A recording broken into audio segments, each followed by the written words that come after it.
Welcome to BeFM Drama, where we turn great literature into gripping radio. In today's episode, we bring you part 1 in a 5-part adaptation of The Adventure of the Abbey Grange, a classic Sherlock Holmes mystery.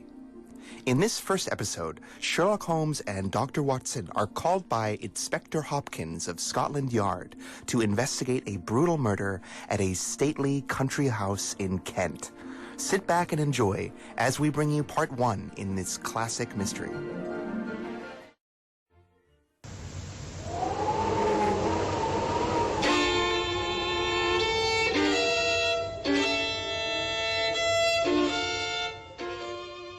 It was on a bitterly cold and frosty morning, towards the end of the winter of '97, that I was awakened by a tugging at my shoulder.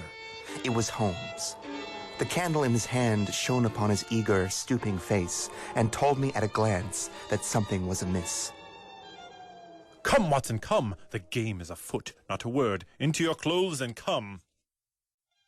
10 minutes later, we were both in a cab, rattling through the silent streets on our way to Charing Cross Station. The first faint winter's dawn was beginning to appear, and we could see the occasional figure of an early workman as he passed, blurred and indistinct in the opalescent London fog. Holmes nestled in silence into his heavy coat, and I was glad to do the same, for the air was bitterly cold, and neither of us had had breakfast. It was not until we had consumed some hot tea at the station and taken our places on the Kent-bound train that we were sufficiently thawed enough to communicate. Holmes drew a note from his pocket and handed it to me. It read, Abbey Grange, Marsham, Kent, 3:30 a.m.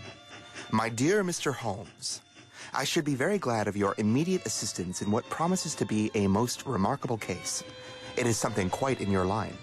Except for releasing the lady, I will see that everything is kept exactly as I have found it. But I beg you not to lose an instant, as it is hard to leave Sir Eustace there. Yours faithfully, Stanley Hopkins. Hopkins has called me in 7 times, and each time has been rewarding. This present case appears, by the inspector's note, to be one of murder. You think this Sir Eustace is dead, then? I should say so. Hopkins' writing shows considerable agitation, and he is not an emotional man. Yes, I gather there has been violence. A mere suicide would not have caused him to send for me. As for the release of the lady, it would appear that she had been locked in her room during the tragedy. We are moving to the high life, Watson. Observe the letterhead on the note. E.B. Monogram, coat of arms, picturesque address. I think that our friend Hopkins will live up to his reputation, and that we will have an interesting morning. The crime was committed before 12 last night. How can you possibly tell? By my knowledge of train schedules and reckoning of the time it must have taken Hopkins to send this note. The local police had to be called in, they had to communicate with Scotland Yard, Hopkins had to go out, and he had to in turn send for me. All that makes a good night's work. Well, here we are at Chislehurst Station, and we shall soon set our doubts to rest. A drive of a couple of miles through narrow country lanes brought us to a park gate and a long driveway. The avenue ran through a noble park between lines of ancient elms and ended in a low, widespread house. The central part was evidently of a great age and shrouded in ivy, but the large windows showed that modern changes had been carried out, and one wing of the house appeared to be entirely new. The youthful figure and alert, eager face of Inspector Stanley Hopkins greeted us in the open doorway. I'm very glad you have come, Mr. Holmes, and you too, Dr. Watson.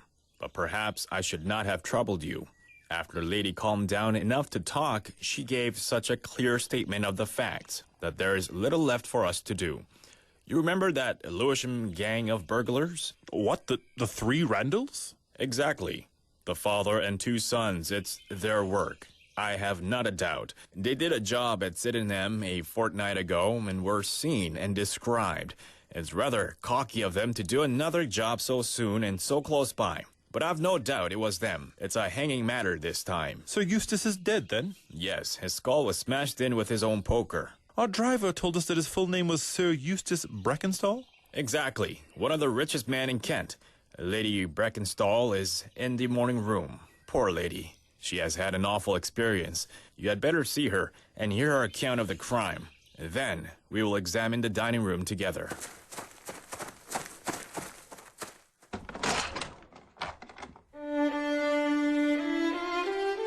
Lady Brackenstall was no ordinary person. Seldom have I seen so graceful a figure, so beautiful a face. She was blonde and blue-eyed, and I could see her sufferings were physical as well as mental, for over one eye there was a hideous, plum-colored bruise, which her maid, a tall, austere woman, was bathing carefully with vinegar and water.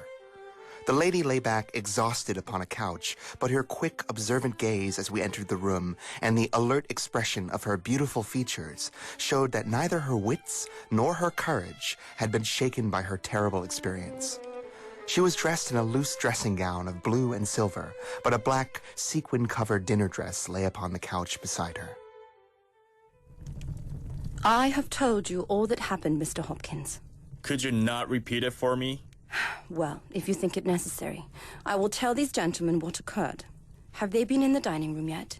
I thought they'd better hear your ladyship's story first. She shuddered and buried her face in her hands. As she did so, the loose gown fell back from her forearm. 2 vivid red spots stood out on her pale arms. She hastily covered them, but Holmes uttered an exclamation. You have other injuries, madam. What is this? It's nothing. It has no connection with the hideous business last night. If you and your friend will sit down, I will tell you all I can. We arranged ourselves on the chairs about the couch where she lay, and the lady began her story. I am the wife of Sir Eustace Brackenstall. I've been married about a year. I suppose that it's no use attempting to conceal that our marriage has not been a happy one. Perhaps the fault is partly mine. I was brought up in the freer, less conventional atmosphere of South Australia, and this English life, with its proprieties and its primness, is not congenial to me. But the main reason lies in the one fact that Sir Eustace was a confirmed drunkard.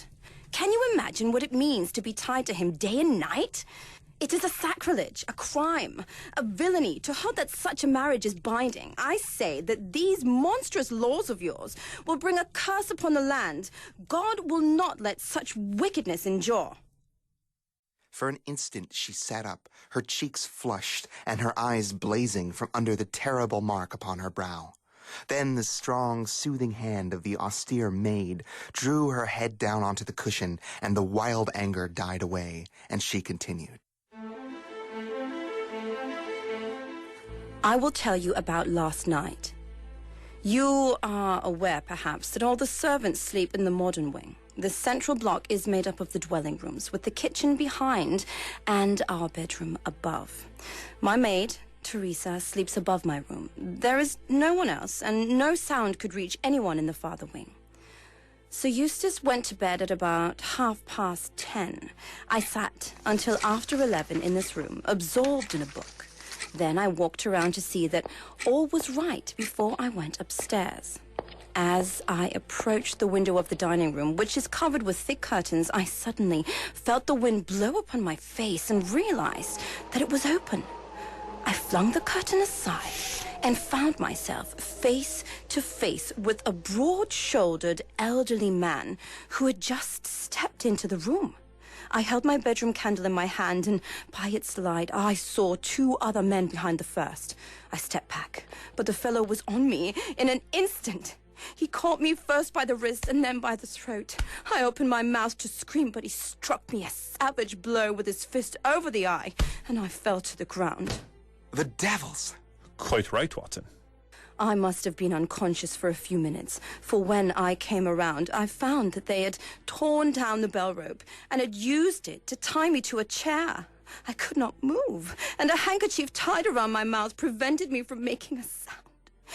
It was at this instant that my unfortunate husband entered the room. He had evidently heard some suspicious sounds. He was dressed in nightshirt and trousers and held his favorite cudgel in his hand. He rushed at the burglars, but another, it was the elderly man, picked the poker out of the fire gate and struck my husband a horrible blow as he passed. He fell with a groan and never moved again. I fainted once more, but It could only have been a few minutes. When I opened my eyes, I saw that the robbers had collected the silver from the sideboard and had opened a bottle of wine. Each of them had a glass in his hand. I've already told you, have I not, that one was elderly with a beard and the other young lads.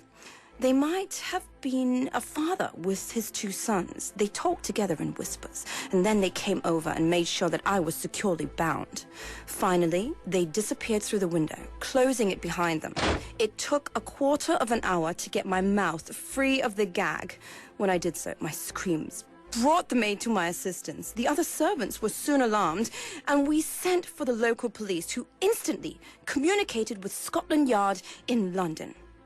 That is really all that I can tell you, gentlemen, and I trust that it will not be necessary for me to go over so painful a story again. Any questions, Mr. Holmes?